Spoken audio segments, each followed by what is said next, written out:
Güz gecesi pincerenin öňünde bir nedenini gözel aydım ay diyardy. Misli ol ödünün edidine yüreğinin şatlığın dirdin ay diyardy. Aydım şiiri o şiiri edildi işidedim namımdıla bar yardı. Kıydım bir soğundan çıkyan aydımla misli ki cahana sığman bar yardı.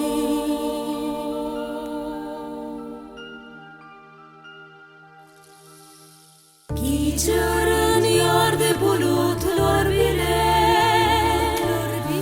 ayın gözlerine günci düdülü yıllar akyardı bulutlar bile çeşmenin dilinden tıncır üdülü pencerede ışık donup kalıptı.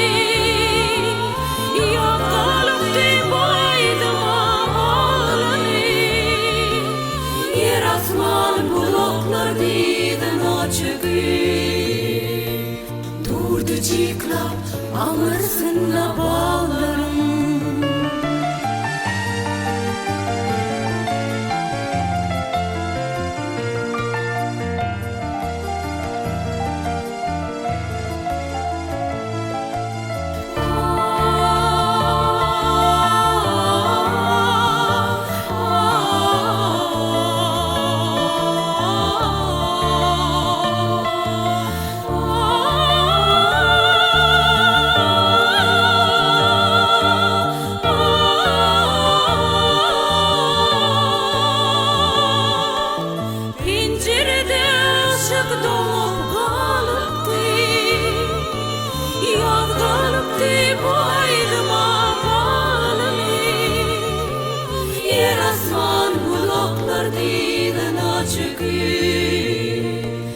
Durdu ciklap ağırsınla bağlarım.